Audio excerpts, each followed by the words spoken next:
Ravi de vous retrouver dans Smart Job, votre rendez-vous emploi, RH, débat, analyse, expertise. Vous connaissez notre rendez-vous, bien dans son job. Aujourd'hui, on parle de la précarité, mais pas seulement, de la relation au pouvoir d'achat des salariés, et pas que des salariés français, des salariés dans 42 pays dans le monde. Étude que va nous présenter Frédéric Petitbon, associé People and Organization chez PwC France et Maghreb. Il est notre invité. Le cercle RH, recrutement, qualité de vie, attractivité. Je parle des professeurs. Oui, c'est bientôt la rentrée des classes. Est-ce qu'il y aura un professeur devant chacune des classes? C'est la promesse du ministre. On va en parler avec nos invités, des spécialistes de cette question et des questions éducatives. Et puis on terminera avec Fenêtre sur l'emploi, former les futurs dirigeants. Oui, leur apprendre à être des managers, de très bons administrateurs aussi. On en parlera avec Dominique Druon, elle est CEO d'Aliat, c'est un cabinet dédié justement à la professionnalisation de la gouvernance. Voilà le programme. Tout de suite, c'est bien dans son job.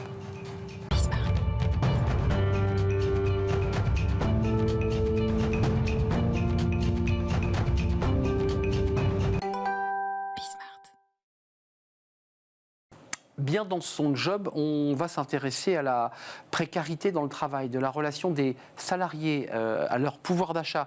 Ont-ils plus ou moins d'argent? On va en parler. Alors c'est une étude passionnante sur 42 pays et on accueille Frédéric Petitbon. Bonjour Frédéric. Bonjour. Ravi de vous accueillir, associé People and Organisation chez PwC France Maghreb, avec sous le bras cette étude Hopes and Fears. 42 pays, elle a été menée en avril 2023 et c'est intéressant, on n'est pas franco-français dans l'étude. D'abord, il ressort qu'entre 2022 et 2023, une partie des Français, je le dis un peu abruptement, tire la langue. Le pouvoir d'achat, leur pouvoir d'achat a diminué. On n'arrive pas à boucler la fin du mois. Donc là, le constat est très clair là-dessus. On a 14% des collaborateurs qui n'ont plus rien à la fin du mois. On a une baisse de capacité d'épargne, de capacité de partir en vacances. Donc là, la tendance est tout à fait claire de ce point de vue-là et très nette en évolution par rapport à 2022. Ce n'est pas seulement un chiffre français. La tendance est la même d'un point de vue mondial. Mondial, qu'on soit dans l'univers anglo-saxon qu'en Europe. C'est très clair, c'est une tendance monde. 18%, ça c'est les chiffres des salariés ont du mal, on va voir ce chiffre à boucler les fins de mois. 44% déclarent qu'une fois qu'ils ont couvert leurs dépenses, il ne leur reste que peu ou plus d'argent sur leur compte. Ça veut dire que, je mets des guillemets, mais ils survivent, c'est-à-dire qu'ils ne peuvent pas se faire le moindre petit plaisir. Dans un contexte de dépenses contraintes, bien sûr, ils ne peuvent plus se faire plaisir et vous comprenez le niveau de tension sur le salaire, avec aussi un des chiffres qui ressort de notre étude, c'est qu'on a plus d'un tiers des collaborateurs qui disent aller vers leur employeur pour demander de l'argent au cours de l'année dans les prochains mois. Alors on le redit pour que les choses soient claires, on ne parle pas d'une étude française, parce on entend cette petite musique. Là c'est une étude mondiale menée par PwC. Ça veut dire que quels que soient les modèles sociaux, les modèles économiques, les salariés disent à peu près tous la même chose. Les salariés disent tous la même chose. Un niveau de départ prévu qui est un peu plus faible en France que dans d'autres pays, mais la France aussi reste dans un niveau de grande démission qui était le thème très à la mode il y a un an, reste tout à fait d'actualité. On a encore plus envie de partir et de quitter son entreprise maintenant qu'il y a un an, pour des raisons salariales. C'est une vraie raison. On en revient au salaire. On revient au salaire, mais pas que. Aussi pour des raisons de rapport de force qui a changé, et ça c'est plutôt une bonne nouvelle pour les collaborateurs.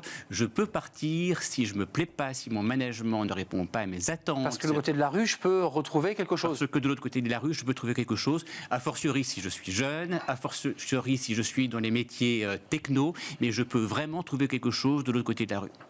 Il y a un chiffre que je trouve assez intéressant, parce qu'on est plus dans l'étude sociologique, c'est le grand écart entre les dirigeants et les collaborateurs sur l'adhésion aux valeurs de l'entreprise. On parle beaucoup de la raison d'être, d'entreprises qui créent leur raison d'être. Il y a 38% des collaborateurs français, qui admettent que leur comportement n'est pas toujours en phase avec les valeurs et les orientations de l'entreprise. On est près de 40%, c'est énorme. C'est-à-dire que l'entreprise travaille, cogite, fait presque de la philo, et puis il y a 38% qui disent « bon, moi je ne suis pas très en phase ». Je ne suis pas très en phase ou je ne vois pas encore concrètement ce que ça veut dire pour moi. Donc c'est aussi ça le fil à tirer pour les employeurs. C'est comment, à partir d'une vision qui est souvent forte, d'une stratégie d'entreprise, comment on va jusqu'au so what pour les équipiers. Donc, et là, franchement, il y a encore du travail à faire. Alors, il y avait la grande démission, c'était il y a un an, vous étiez venu nous en parler. La tendance reste à peu près la même, vous l'évoquiez, le rapport de force est plutôt bon pour le salarié. C'est quand même un paysage noir pour terminer ce portrait un peu sombre, parce qu'il y a quelques petites notes comme ça, un peu de lumière qui jaillit, mais il y a quand même un chiffre qui est assez inquiétant. Un collaborateur sur 5 se dit proche du burn-out. Enfin, c'est alarmant. C'est alarmant et c'est vrai pour toutes les générations. C'est y compris très vrai pour ceux qui rentrent dans l'emploi, pour les moins de 26 ans, où le chiffre est encore plus élevé. Et ça pour des raisons de manque de ressources, pour des raisons d'objectifs trop élevés, pour des raisons de stress liés aux clients. Donc la tendance est effectivement très, très forte de ce point de vue-là. Ça, c'est un paysage sombre. Et puis, j'allais dire, au même moment et en même temps, il y a aussi des collaborateurs, il faut le dire, qui se sentent bien dans leur job, qui se sentent épanouis. Il faut le dire. Des collaborateurs heureux très, très clairement. La tendance est forte aussi là-dessus. Il y a une augmentation très claire sur ma capacité d'autonomie, la confiance en soi, la capacité de son chef à vous donner des marges de manœuvre qui est très claire. L'augmentation est très nette en France par rapport à l'année dernière sur le sujet. Donc là, on est sur la France. Et qu'est-ce que dit l'étude mondiale sur ce sujet, je veux dire sur le bonheur au travail, pour le dire d'une manière un peu pompeuse? Ça va mieux partout et ça va bien mieux en dehors de la France qu'en France. Donc il y a deux mondes.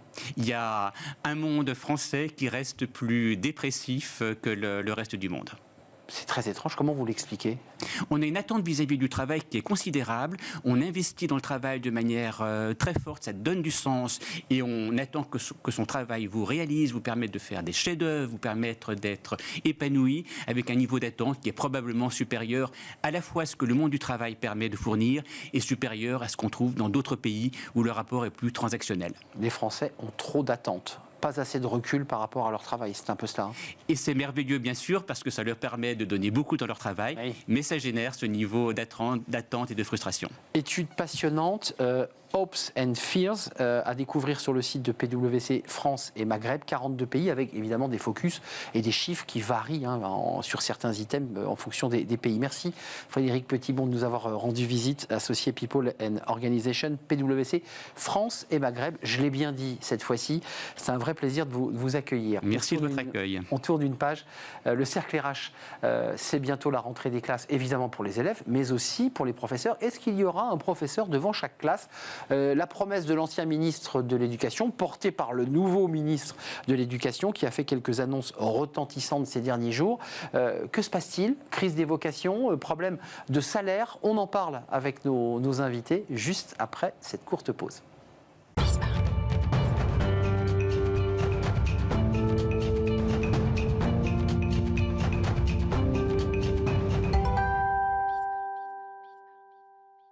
Le cercle RH, on parle aujourd'hui de la rentrée des classes. Alors évidemment, les élèves préparent leurs trousses, leurs cartables, mais il y a aussi les professeurs qui préparent leur rentrée. Alors des professeurs intégrés, puis aussi des vacataires. On va en parler parce qu'évidemment, il faut faire appel à des vacataires. On va parler du recrutement, de la crise des vocations. Alors le ministère de l'Éducation nationale a un nouveau ministre qui a fait des annonces sur certains sujets retentissantes il y a quelques jours chez nos confrères de TF1. Avec une campagne de communication, vous l'avez vu, pour redorer le blason des professeurs. C'est Toledano Nakache qui ont réalisé ces films. Est-ce que ça va suffire pour redonner envie aux professeurs, femmes et hommes, de pousser la porte d'une classe? On en parle avec mes invités. Elisabeth Alain Moreno, ravie de vous accueillir. Vous êtes secrétaire générale SE-UNSA. Syndicat des enseignants. Syndicat des enseignants. Et Sylvain Bersinger, ravi de vous accueillir. Sylvain, vous venez souvent dans notre émission. Chef économiste chez Asterès, mais vous avez été, vous, professeur, comme vous l'êtes d'ailleurs, vous, Elisabeth, professeur des écoles. Vous avez été prof d'éco, c'est ça? Oui, SES, c'est comme on appelait ça. SES. Voilà, maintenant tout a été chamboulé un peu dans le bac, mais économie en lycée, oui. Et ça vous étonne qu'on ne trouve plus de profs? Alors ça, c'était un peu un coup de gueule, parce que vous écrivez beaucoup. C'était presque un de vos premiers livres, celui-là, ou c'est un... Ouais, oui, parmi les premiers. Parmi les premiers? Oui, il y en a eu d'autres, mais oui, plutôt... Édition Henrik B. Je vous donne juste la parole parce que vous avez claqué la porte, vous êtes parti faire autre chose, parce que vous êtes chez Asterès et on vous écoute souvent avec passion. Pourquoi vous étiez engagé d'abord? Pourquoi vous avez voulu devenir prof? Parce que je trouve qu'en fait, c'est très intéressant l'enseignement. Moi, je trouve ça passionnant. En fait, je pense que j'ai un peu en moi le côté pédagogique. Je pense que c'est un peu quelque chose qu'on a ou qu'on n'a pas. C'est comme courir le 100 mètres ou être acteur. C'est des choses, on peut s'améliorer à la marge, mais je pense qu'il y a une base. On l'a ou on l'a pas, quoi. Voilà, sur la base, on l'a ou on l'a pas. Et le côté pédagogique, je pense que je l'avais. J'avais fait alors on appelait ça les travaux dirigés à la fac il y a très longtemps. Ça m'avait bien plu. Et donc voilà, j'avais vraiment dans un coin de ma tête l'idée d'une carrière dans l'enseignement. Alors supérieur, secondaire, j'hésitais et voilà, j'ai essayé pendant 3 ans en tout, quoi, grosso modo, parce que j'ai eu un parcours d'enseignement un peu haché, j'ai pris plein de postes à droite à gauche et puis je me suis rendu vacataire, on est d'accord. Voilà, vacataire. On appelait ça maître auxiliaire à l'époque. Alors en fait, j'étais dans l'enseignement général, agricole, donc c'était pas les mêmes termes. Donc voilà, mais en gros, j'ai fait 3 lycées différents et après, j'ai pas senti la passion suffisante pour me lancer.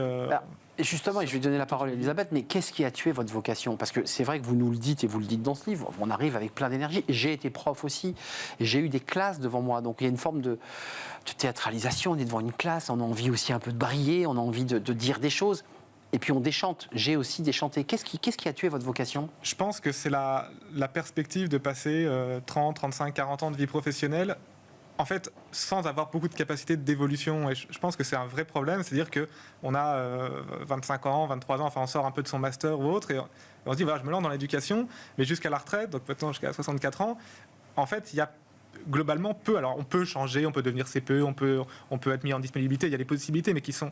Voilà, la carrière vraiment centrale, c'est d'être prof d'une matière sur un niveau d'éducation pendant toute sa vie professionnelle. Et souvent en répétant parfois le même cours. Hein. Oui, alors après on peut essayer de changer un petit peu, mais la classe est toujours la même, le niveau est toujours le même. Donc voilà, je crois que ce qui asphyxie un petit peu le métier, et moi en tout cas ce qui m'a paru un petit peu, voilà, j'ai pas voulu me lancer dedans, c'est de me dire, bah voilà, la routine, une forme de routine. Un côté routinier, voilà. Et Elisabeth Alain Moreno, alors vous êtes professeur des écoles, détaché intégralement aujourd'hui pour votre action syndicale, mais on le sait pour les infirmières par exemple, on sait le nombre de profs qui claquent la porte et qui sont en crise de vocation. Et est-ce qu'on a des chiffres sur le volume des départs? On a des chiffres, on est sur à peu près 1500 démissions. Après, ça fait quelques années que ça a stabilisé parce qu'il faudrait y ajouter les ruptures conventionnelles.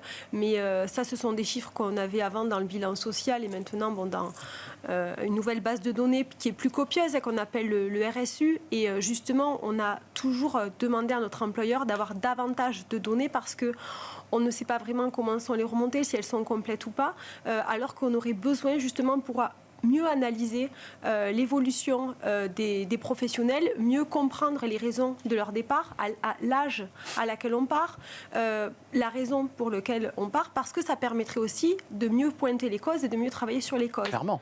Mais rassurez-moi, ou pas d'ailleurs, quand on quitte l'éducation nationale sous forme de démission, je ne savais pas qu'on pouvait partir sous forme de rupture conventionnelle. C'est récent. Et donc ça existe. On va négocier avec qui? Avec l'inspection de l'académie, avec le recteur? Oui, c'est avec l'employeur, c'est ça. C'est ça, hein. Ouais. Et on se met d'accord de gré à gré pour une sortie avec un chèque de l'éducation nationale? Dans de très rares cas, parce que c'est sous condition. Et d'ailleurs, il y a beaucoup de refus de rupture conventionnelle pour une raison qui ne va pas vous étonner, c'est le manque déjà très important de personnel dans l'éducation. Vous ne partez pas, vous allez rester dans les classes. Quand même, sur les démissions, il y a un service RH, vous qui êtes dans un syndicat, est-ce qu'il y a quelqu'un qui accueille ce professeur, Sylvain Bersinger, ou moi, pour lui dire, expliquez-nous le motif de votre départ, on veut tout entendre? Ça n'existe pas? On a sur le papier, dans chaque académie, ce qu'on appelle la RH de proximité, qui a été mis en place depuis quelques années. Mais quand je dis sur le papier, j'insiste parce que, effectivement, dans l'esprit, on pourrait tous être d'accord sur cette conception de la relation entre l'employeur et l'employé, sauf qu'on est 1 300 000 personnels dans l'éducation nationale et que jamais, en termes d'agents administratifs, ont été mis les moyens pour qu'il puisse y avoir suffisamment de personnel. Et d'ailleurs, on tape toujours sur l'administration de l'éducation nationale et c'est important de rappeler que nos agents, nos collègues administratifs sont aussi en difficulté d'être en nombre insuffisant insuffisant, avec des changements de métier permanents, des nouveaux outils qui arrivent, une absence de formation. Outils informatiques. Beaucoup de contractuels là aussi. Donc comment est-ce que ces agents qui ne sont pas assez nombreux, qui ne sont pas suffisamment formés et accompagnés et pas suffisamment motivés, peuvent-ils, eux, pouvoir assurer un service RH auprès des enseignants? Ça ne vous aura pas échappé, Sylvain non plus, mais changement de ministre, avec un ministre qui fait des déclarations il y a quelques jours sur TF1, vous étiez devant le poste forcément pour écouter ce qu'il allait dire. Alors c'est parti sur l'abaya, qui est un sujet très médiatique. Vous avez été déçu de ces annonces parce que lui aussi s'engage à l'idée qu'il y aura bien un professeur devant chaque classe. Moi j'ai essayé de comprendre, visiblement c'est pas gagné du tout ça. Hein. On est d'accord? Oui. Alors, je ne vais pas dire qu'on n'a pas été déçus, on n'a pas été surpris non plus, parce que la semaine précédente, on a eu le président de la République la longue interview qui a voulu long papier. occuper et s'octroyer un domaine réservé qu'est l'école, comme il l'a dit. Vous dites qu'il est devenu ministre de l'Éducation nationale d'ailleurs. C'est lui le ministre en fait, c'est Emmanuel Macron. Là, pour lui, il s'est fait passer pour le super ministre de l'Éducation nationale. Nous, en tout cas, on a un seul interlocuteur, c'est Gabriel Attal et c'est Cyril Grenelle, ce ne sera pas ailleurs, parce qu'on a besoin d'un pilote fort de ce ministère, on l'a suffisamment dit.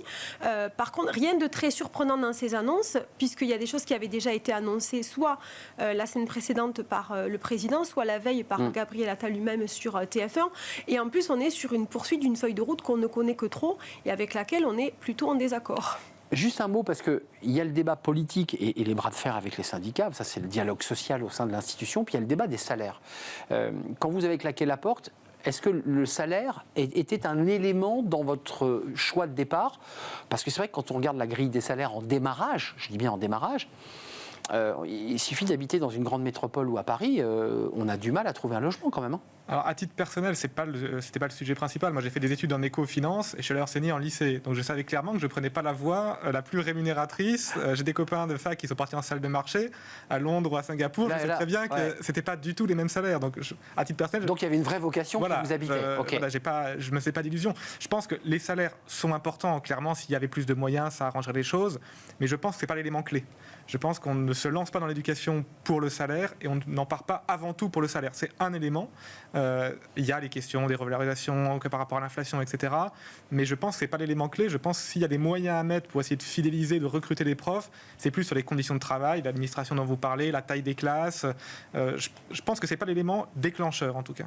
Dans une note en préparant l'émission que m'a donné Nicolas Juchat, on voit quand même que le sujet des salaires, les salaires ne sont pas si bas quand on prend les moyennes globales en Europe.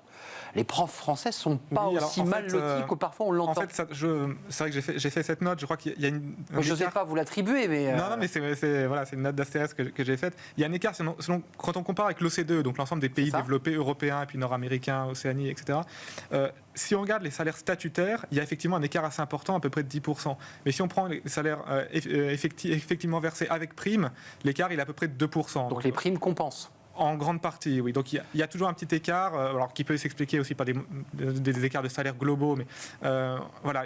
Je crois que le panorama est très différent selon qu'on prend quel type de salaire on regarde. Je suis d'accord. Un mot quand même, parce que j'aimerais qu'on parle aussi des 4 académies sur lesquelles on voit qu'il y a de grosses difficultés. Versailles, Créteil, Mayotte. Et j'oublie une dernière académie où on voit qu'il y a des difficultés de recrutement. Un mot sur l'idée qu'avait eue Pape Ndiaye et qui visiblement est en train d'être reprise, c'est qu'il faudra remplacer, lorsqu'il y aura de courtes absences de moins de 15 jours, il faudra que des professeurs volontaires inscrits sur une liste viennent compenser les heures de cours manquantes par le prof absent. Et à l'époque, vous vous en souvenez, on avait raillé, le prof de maths ira faire du sport, le prof de sport donnera des cours de géo, enfin tout ça avait été un peu ridicule, mais le sujet est encore sur la table. Vous le soutenez, ce projet? Faire en sorte que les élèves puissent avoir un professeur, lorsque leur prof de maths est absent, bien on le remplace par un prof de l'établissement. Vous le soutenez, ce projet, ou pas? En fait, c'est même pas une question de le soutenir ou pas, parce que c'est déjà le cas. C'est-à-dire que, et c'est de toute façon, comme à chaque fois qu'on a un nouveau ministre qui arrive, on a l'impression qu'il y a quelque chose de nouveau qui va être mis en place et qui va tout solutionner. Là, aujourd'hui, on a un dispositif qui s'appelle donc le RCD, le remplacement de courte durée, qui est censé venir répondre aux 15 millions d'heures qu'on ne sait pas comment elles ont été calculées. C'est trop, c'est exagéré? C'est surtout que le mode de calcul, on l'attend. Mais c'est à la hausse ou c'est à la baisse, ce calcul? Visiblement, de ce qu'a dit le ministre lundi, c'est à la hausse, puisqu'il a parlé de passer de 12 millions à 15 millions. En tout cas, nous, on n'a jamais eu la formule qui a permis de le trouver. Quoi qu'il en soit, c'est une réalité qu'il y a beaucoup d'heures d'enseignants qui ne sont pas remplacés et des enseignants qui sont très souvent sur de la formation, sur des missions comme de la surveillance de jury, d'examen. Et donc, forcément, c'est lié au fonctionnement du système. Donc, les premiers pénalisés sont les élèves, mais aussi les enseignants. Donc, il y avait déjà, avant cette mesure du RCD, ce dispositif, il y avait déjà des organisations sur les établissements. Qui permettaient de suppléer ou de toute façon, et de combler le trou, quoi. Voilà, un collègue qui ne peut pas faire son heure de français, de maths, d'anglais parce qu'il doit surveiller un examen ou parce qu'il est sur une formation, soit il s'entendait déjà avec sa classe, avec ses élèves, avec l'accord du chef d'établissement pour rattraper l'heure, ce qui fonctionnait très bien parce qu'on a quand même tous le souci en tant qu'enseignant que nos élèves aient leurs heures de cours, soit il proposait à un collègue d'inverser l'horaire. Donc il y avait des choses qui se faisaient déjà. Je ne veux pas qu'on se quitte sans parler de Créteil et de Versailles, qui sont les académies de la banlieue parisienne, et on voit là aussi qu'il y a un très très fort taux de démission, de difficulté des enseignants à pouvoir faire classe dans de bonnes conditions et même parfois de pouvoir faire leurs cours. Je pense évidemment, j'ai une pensée pour Samuel Paty. Ça aussi, c'est un sujet de démission des professeurs qui disent, après tout, dans ces académies, si on me propose d'y aller, j'y vais pas. Donc comme je ne veux pas aller à Versailles ou à Créteil, eh ben, je démissionne. Et ça m'a l'air extrêmement fort, ça, quand même. Oui, alors il y a plusieurs raisons, effectivement. En premier lieu, c'est la mobilité géographique qui est donnée comme élément un petit peu repoussoir par les collègues, parce que alors, il faut distinguer professeurs des écoles et les professeurs du second degré, parce qu'il y a des concours académiques et des concours nationaux. Le primaire du secondaire. Voilà, et c'est vrai qu'on ne fait pas du tout le plein sur les concours académiques du premier degré sur ces académies-là. Clairement pas. Parce qu'après, on va mettre 10 ans, 15 ans à en partir. Et quand on est dans le second degré, selon les disciplines, selon le concours que l'on passe, on se piège pareil. un peu, quoi. Quand on est sur des grosses disciplines, mathématiques, lettres, il y a plus d'oxygène, il y a plus de personnel. Mais quand on est sur d'autres disciplines, espagnol, et je parle même pas de la voie professionnelle, voilà. Et donc, ça fait partie des causes de la désaffection des concours. Et ça revient tout le temps, et ça fait des années qu'on demande au ministère à reposer le dispositif de mobilité au sein de l'éducation nationale. On ne va pas régler le problème de l'éducation nationale dans ce débat passionnant au demeurant, mais vous, Sylvain Bersinger, qui êtes sorti maintenant définitivement de l'éducation nationale... Définitivement, je ne sais pas. Peut-être pas d'ailleurs, parce qu'on sent que vous avez la vocation. Est-ce que ce gros mammouth dont parlait un ministre il y a quelque temps, qu'il fallait dégraisser le mammouth, est-ce que ça part de là ou est-ce que le problème est ailleurs, vous qui êtes un économiste? Est-ce qu'on a une forme de surbureaucratie, un peu comme disait d'ailleurs Gérald Darmanin, il faut plus de policiers dans la rue que dans les bureaux? Alors, sur bureaucratie, je sais pas, je sais pas si le terme est bon, mais je pense que mon sentiment, qui est le mien, mais quand j'ai discuté avec beaucoup de collègues en salle des profs, je pense qu'il est quand même partagé par un certain nombre de collègues, c'est d'avoir une capacité de pouvoir changer. C'est-à-dire, je suis prof 10 ans, peut-être que j'ai envie de faire un autre métier pendant 10 ans, de revenir... Mais je reviens. Alors, il y a des possibilités de mise en disponibilité, etc., mais c'est pas forcément facile, c'est pas forcément entrer dans les habitudes ni des profs ni des employeurs du secteur privé aussi d'ailleurs, parce que pour un prof qui va dans le privé, il est souvent un peu étiqueté gréviste, enfin c'est la caricature, mais voilà, il y a ces caricatures-là. Donc je pense que ce qu'il faut essayer, alors c'est pas Gabriel Attal qui va le régler en un mois à l'été, mais c'est je pense, donner un petit peu d'air et de souplesse. Et moi, j'aime beaucoup le système de l'enseignement agricole dans lequel j'ai passé 1 an, que je trouve plus souple. Et alors qui est souvent vu avec un peu de dédain. Et je trouve qu'il est plus décentralisé. Oui, il est plus proche du terrain, il est plus proche du monde professionnel, il y a plus de professionnels. Mais il ne dépend pas de l'éducation nationale, comme vous le savez. Oui, mais ça veut dire qu'en France, on est capable de le faire aussi. Donc, nous sommes d'accord. Je pense qu'il y a des pistes qu'on peut essayer de tirer pour donner plus de souplesse, plus d'oxygène, rapprocher le monde de l'éducation de la société dans son ensemble, pas que de l'entreprise, mais de la société. Et je pense qu'on motivera plus de profs et on pourra aussi aller capter des professionnels de l'extérieur qui ont envie d'enseigner. Il y a plein de gens qui ont envie d'enseigner. Merci d'être venu sur le plateau. C'est vrai qu'il y a aussi des gens qui ont poussé la porte là, ces derniers mois pour faire les fameux 7 jours de formation en disant j'en ai marre de l'entreprise, je veux voir des élèves. En tout cas, voilà, il y a encore des vocations, même si, vous l'évoquiez Elisabeth, il n'y aura peut-être pas assurément un prof devant chaque élève, chaque classe. Merci Elisabeth Alain Moreno, secrétaire générale SE UNSA, professeur des écoles dans l'Hérault et aujourd'hui détaché intégralement pour le syndicat. Merci à vous Sylvain Bersinger, vous êtes chef économiste chez Asterès note, vous avez produit cette note à lire sur les salaires au sein de l'OCDE, et ça vous étonne qu'on ne trouve plus de prof Henrik B. parmi tous les livres qu'écrit Sylvain Bersinger, qui sont tous des livres passionnants, je tiens à vous le dire. On tourne une page, c'est maintenant Fenêtre sur l'emploi, et on accueille notre dernière invitée.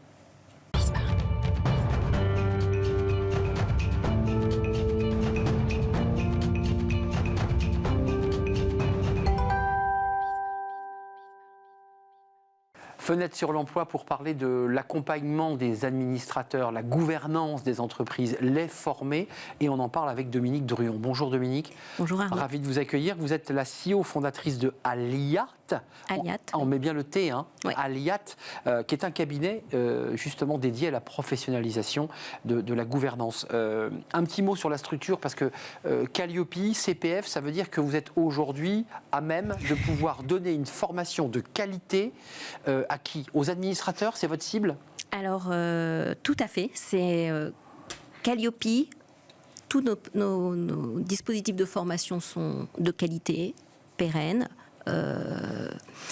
Et CPF, cela veut dire qu'on a une reconnaissance au niveau national par France Compétences qui permet de délivrer une certification reconnue en France et financée totalement par le CPF. De quoi ont-ils besoin? Parce que ça, c'est le diagnostic que vous avez fait en amont. De quoi ils ont besoin, ces administrateurs? Eh bien, en fait, quand on parle de gouvernance, on pense grand groupe, donc avec des instances de contrôle. Mais en réalité, l'économie, c'est pas que les grands groupes. L'économie, c'est des PME, c'est des entreprises de taille intermédiaire. Des start-up. Des start-up, des scale-up. C'est aussi des fondations, des associations. L'économie sociale et solidaire, c'est un pan très important pour l'avenir. Et ce dont on a besoin, c'est d'avoir des dirigeants, des chefs de ces entités, moins seuls, à la fois pour être soutenus, challengés. Vous voyez bien que tous les enjeux stratégiques d'adaptation des modèles d'affaires sont énormes, et aussi d'avoir du contrôle. Du contrôle, je sais que c'est une piste sur laquelle vous travaillez, les EHPAD, avec les affaires récentes très médiatiques. Ça veut dire quoi? Ça veut dire que ceux qui pilotent ces associations, ces structures associatives, basées sur le bénévolat, n'ont pas la bonne formation, n'ont pas les bons outils pour piloter et gouverner ce type de structure? D'abord, ils ne se sont pas formés. Et dans le monde des fondations, des associations, beaucoup de gens bénévoles, derrière le mot bénévole, dit je donne du temps. Mais en fait, c'est des vraies instances où il y a de l'argent public qui est distribué, pour lesquels il y a besoin de contrôle. Il y a besoin aussi d'éthique. Pas que de contrôle financier, mais de contrôle éthique. On l'a vu avec les affaires. On l'a vu, effectivement. Et donc, il y a besoin d'être professionnalisé, tout simplement. L'accompagnement, concrètement, en quelques mots, ce sont des modules de formation. Qu'est-ce que vous amenez très concrètement dans ces formations? Alors, on est praticien, c'est-à-dire qu'on n'est pas dogmatique, on est praticien. Le réseau de formateurs qui est autour d'Aliat, ce sont des personnes comme moi qui ont dirigé des entreprises, qui ont monté des entreprises, qui ont été business angels, qui sont investisseurs. Donc, ce qu'on sait, c'est que dans la vraie vie d'une organisation, ça ne se passe pas comme dans un business plan. Ça ne se passe pas comme prévu. C'est vrai. Et donc, être capable d'anticiper les risques, être capable de mettre les problèmes sur la table, de les partager, être capable de revoir des business plans, être capable de challenger, de questionner, de soutenir aussi, parce qu'il faut aller relever des fonds, il faut aller et être au plus près sans diriger à la place des dirigeants, mais être capable d'être alerte. Donc, stratégie, management des risques, RSE, éthique, environnement, rémunération, alignement de tout ceci. Voilà ce qu'on adresse dans nos formations. Passionnant. Aliat, il y avait sa fondatrice avec nous. Merci Dominique Druon de nous avoir rendu visite avec le CPF qui permet évidemment d'avoir un financement et une certification et une labellisation de qualité. Merci de nous avoir rendu visite. C'était un vrai plaisir. Merci à vous. L'émission est terminée. Merci de nous avoir suivis. Je remercie toute l'équipe, évidemment, Mani à la réalisation. Je remercie Thibaut au son et je remercie l'équipe de programmation, Nicolas Juchat et Olympe, évidemment. Merci à vous pour votre fidélité. Je vous dis à très très bientôt. Bye bye. Merci.